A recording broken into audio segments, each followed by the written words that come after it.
नमस्कार, मैं मुंबई से मंजू मंगल प्रभात लोढ़ा। आज मैं आपको एक बोध कथा सुनाने जा रही हूँ। बहुत समय पहले की बात है। एक कुम्हार था।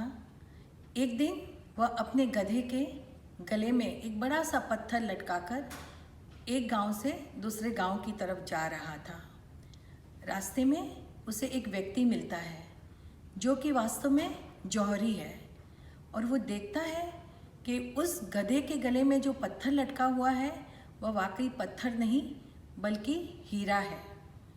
तब जौहरी उस व्यक्ति से कहता है कि आप इसको मुझे बेचोगे क्या, इस पत्थर को? तो बोला, ज़रूर बेचूंगा। बोले, कितने में बेचोगे?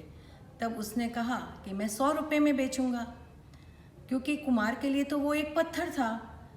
लेकिन जौहरी के मन में लालच आ गया।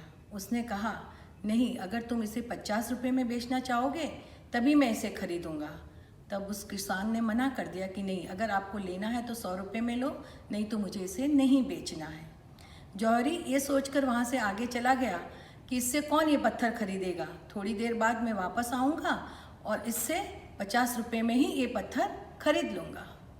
थोड़ी देर के बाद जब वो वापस आता है तो देखता है कि उस गधे के जो गले में पत्थर था वो तो वहाँ है ही नहीं।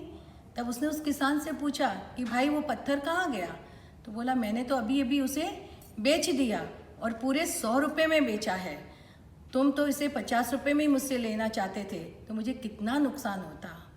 अब जौहरी मन ही मन झल्लाया और उस किसान को कहने लगा, अरे तुम कुछ समझते नहीं हो, वो पत्थर नहीं था, वह तो हीरा था और उसे तुमने सिर्फ 100 रुपये में बेच दिया।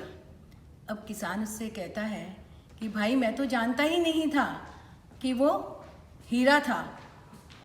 किसान बोला, मुझे तो कुछ मालूम नहीं था, मेरे लिए तो वो पत्थर ही था और मुझे तो लगा मैंने 100 रुपये में बेचकर बहुत कुछ कमा लिया है। लेकिन तुम तो जौहरी थे, तुम्हें तो उसकी कीमत मालूम थी, फिर भी तुमने थोड़े से लालच के लिए उसे यूं ही जाने दिया। मैं तो उसे तुम्हें 100 रुपये में ही बेच देता। अगर तुमने 100 रुपये में उसे खरीद लिया होता तो आज तुम्हारे पास एक अमूल्य पत्थर होता। बंधुओं, हमारा ये जीवन भी हीरे के समान अमूल्य है, लेकिन क्या हम इसे यूं ही बातों में नहीं गंवा रहे हैं? आज ज़रूरत है कि 84 लाख योनियों में से मिले इस अमूल्य मानव जीवन को हम अमूल्य बनाएं, सत्कार्यों में लगाएं। दुर्लभ मानव जीवन मिले न बारंबार, पत्ता टूटा वृक्ष का लगे न फिर से डार, लगे न फिर से डार। संत कबीर जी ने कितनी सुंदर बात कही है। तो आइए हम भी अपने इस अमूल्य जीवन को सार्थक बनाएं। नमस्कार।